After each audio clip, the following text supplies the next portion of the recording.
Now we are going to go down right into that corner down there where that white marker is. That is the first burial, the oldest part of the cemetery.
And part of the project?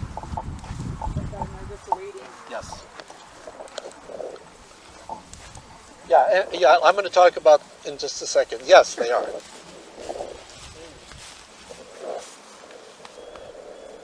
So come on down. Here is a new stone within the last 6 years. And it's kind of a special place or a special marker.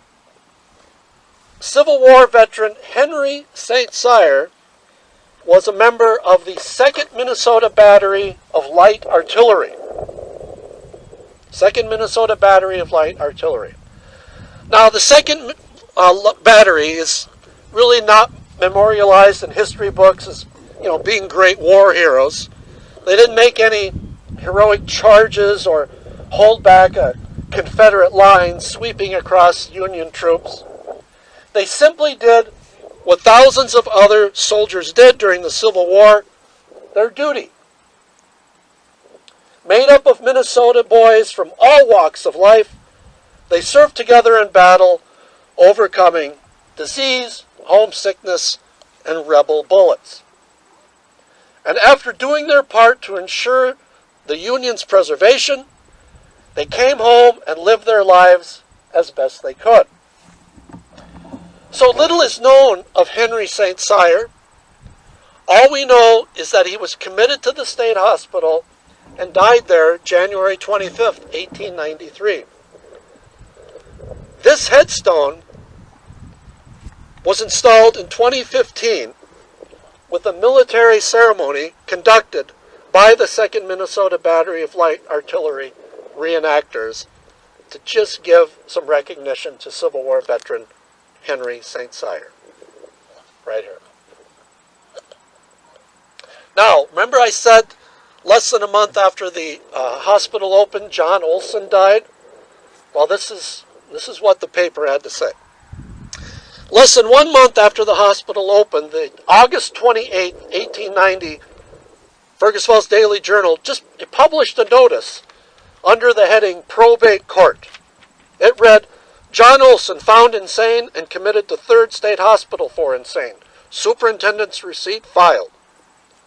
The same day that 67-year-old Olson was committed, he died of tuberculosis and became the first person buried in the state hospital somewhere in this corner.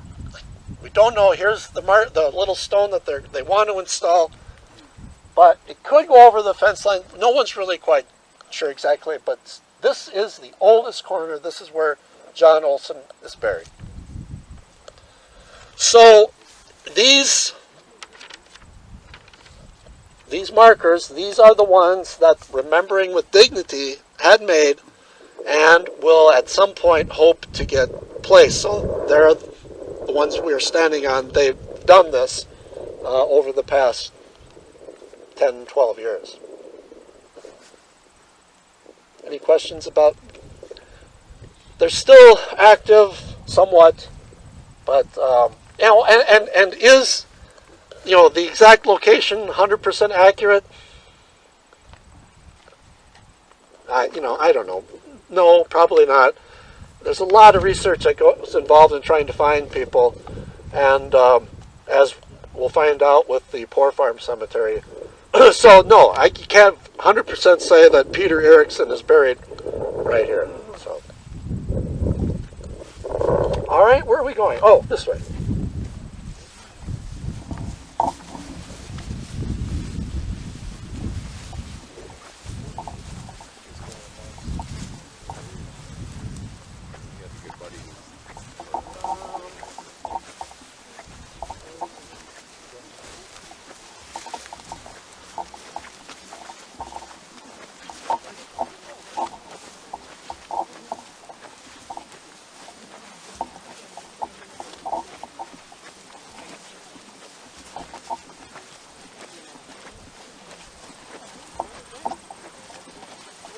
So if I can,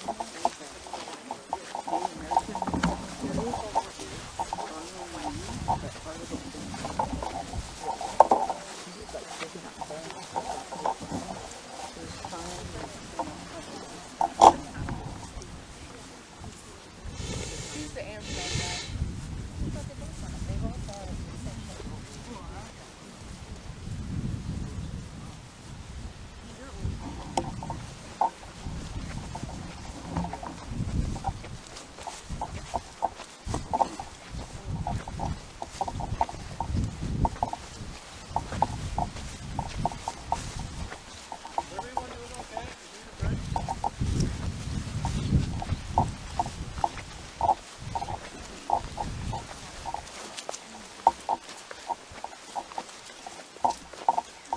I'm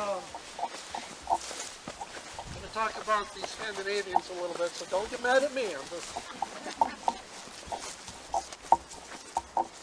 So the state hospital, if you've noticed some of these markers, they saw many patients that were either foreign-born or children of immigrants. Now the thing is, moving to a new country, the unending cycle of work, isolation, and basic survival in those years, it took a toll on a number of immigrants. But at the turn of the century, there was a prevailing attitude in the psychiatric field that genetics also played a role in insanity. In Dr. George Welsh's 1904 report to the State Board of Control, he wrote this: statistical tables show that about 80% of patients admitted during the past 2 years are either foreign-born or of foreign parentage. The increase is even more noticeable every year. Now, it is to be expected, as this section of the country becomes more settled and the struggle for existence becomes less acute, that the children of coming generations will be of a higher mental type. The difficult problem at present, said Dr. Welsh, is to keep as far as possible the degenerate offspring of the older generation from procreating until in the natural course of time this undesirable material passes away. Oh dear. Very little, however, can be done to solve the problem until society is educated to a fuller knowledge of the danger that menaces it.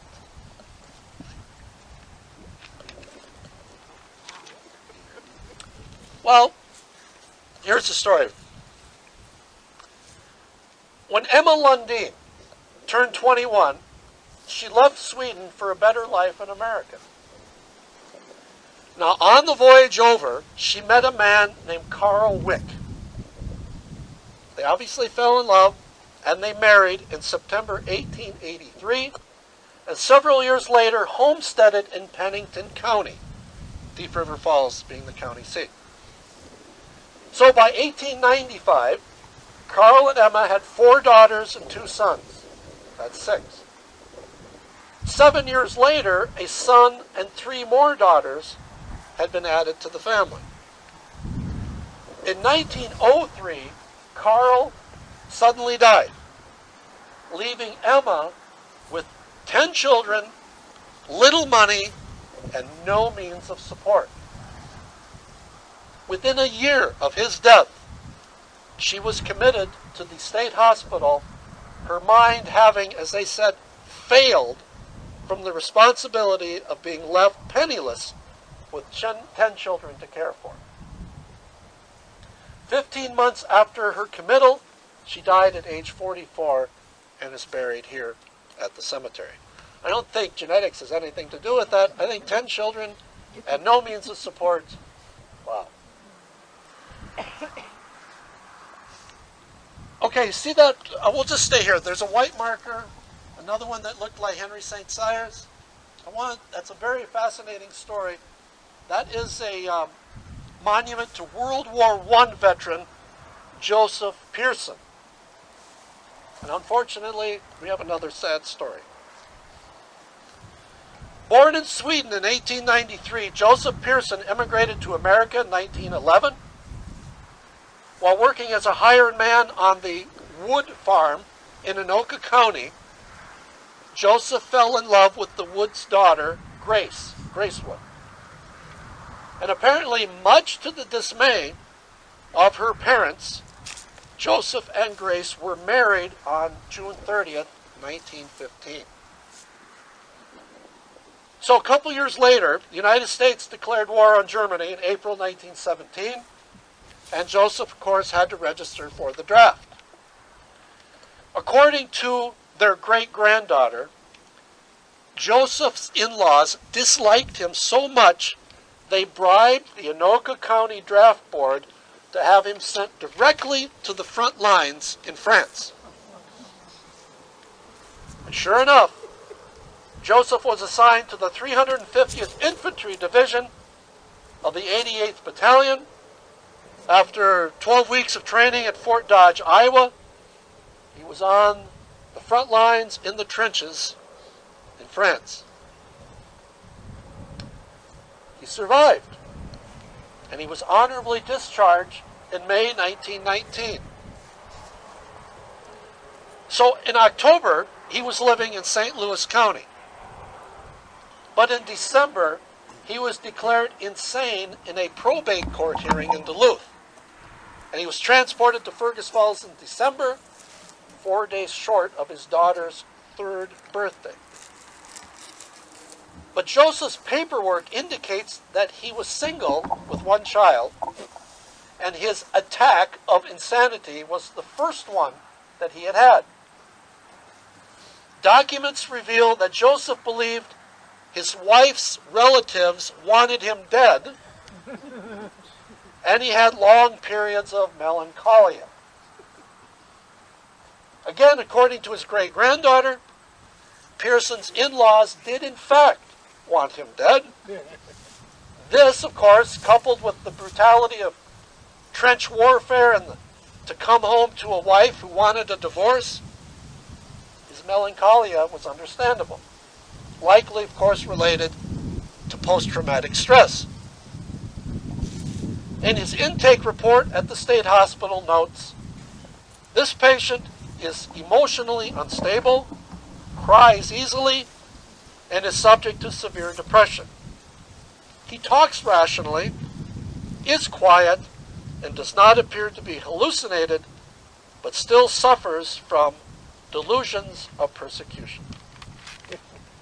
Shortly after being admitted, Pearson contracted tuberculosis, died June 26, 1920, and in 2016, his great-granddaughter organized an effort with Veteran Services to have that monument erected with a military ceremony in August 2016. So he got finally some dignity that he deserved. So we're going to walk down to the Poor Farm Cemetery, but one of the questions I often get are about children buried here at the state hospital. So, records indicate that there are 28 burials of individuals under 20, 17 of whom are infants. The children were born to women patients who were either underage or unwed. They were more likely taken to the state hospital by family members or simply because they had no other place to go to have their babies. 33-year-old Elena Cusito gave birth to a child on January 8, 1911, while at the state hospital.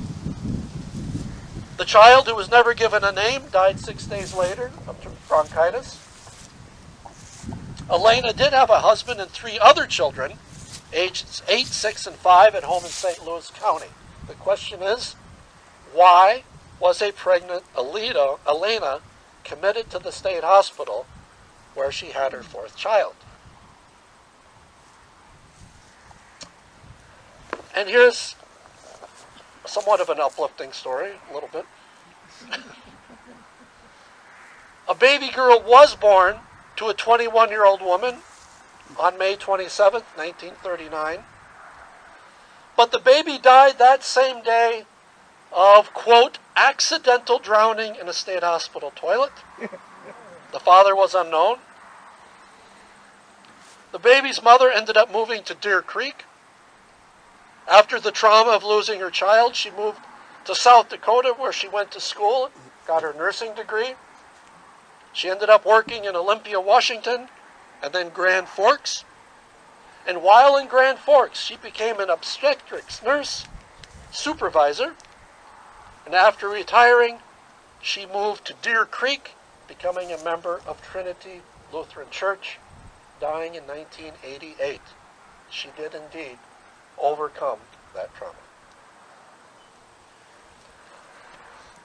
So now we'll uplift by talking about the Poor Farm Cemetery.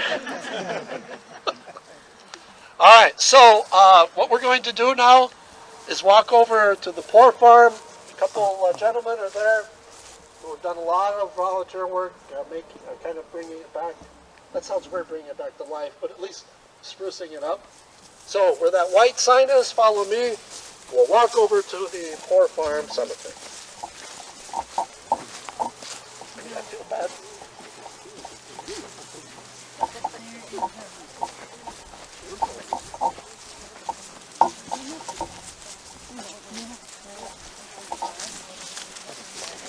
Did they treat adolescents at this hospital? What's that? Did they treat adolescents at this hospital? Yes, but not till later.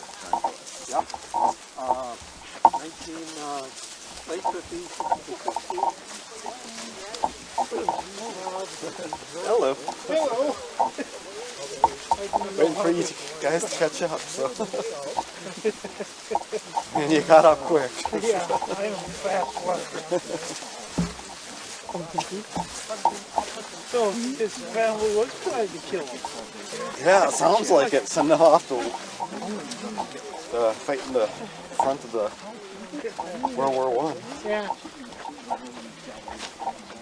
After he came back, they still frickin' tried to get rid of him. Yeah. Poor guy. Yeah. They probably poisoned their daughter's mind against her too. So. Oh yeah, something was going on with the family.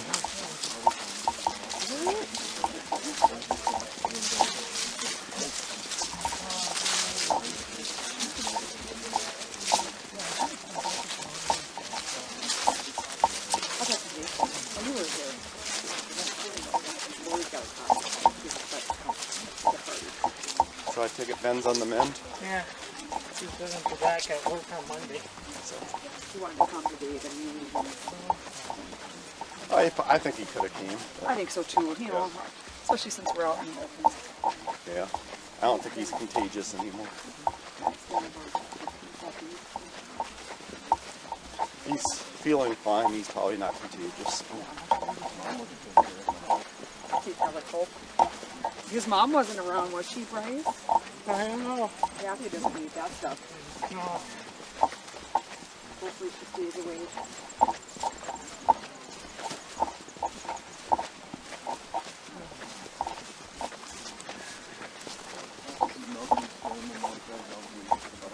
Oh, good idea. Yeah.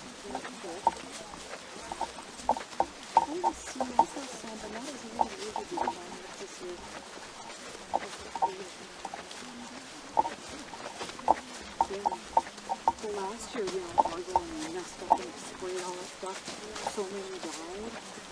Remember that? And we didn't even get to that. Tons of people saying, oh, maybe I'm not sure. Still don't have any.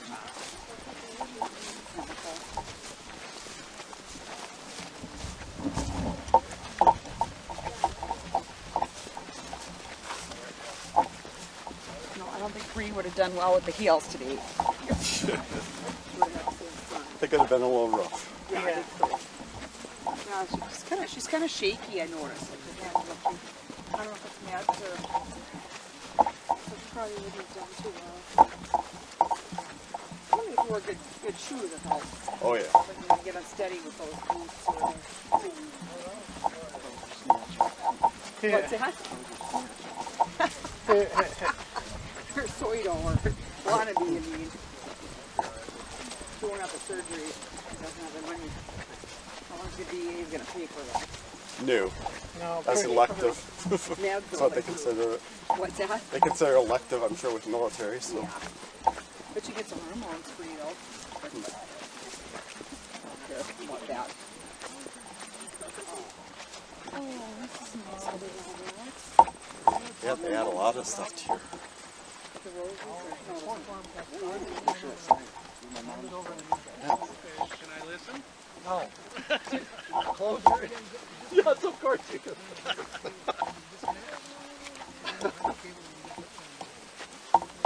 And Bob, I'll probably eventually give him, we'll transfer this over. That's great.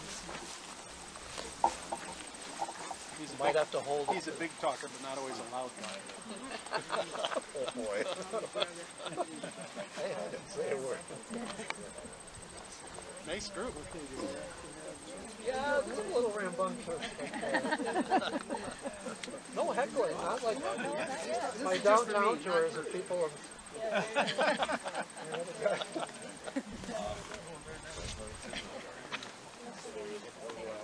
So I'm going to, Bob, when I'm done with my little introduction here, I'll take this off. No, you don't have to. Oh, so he can talk to me. Oh, sorry.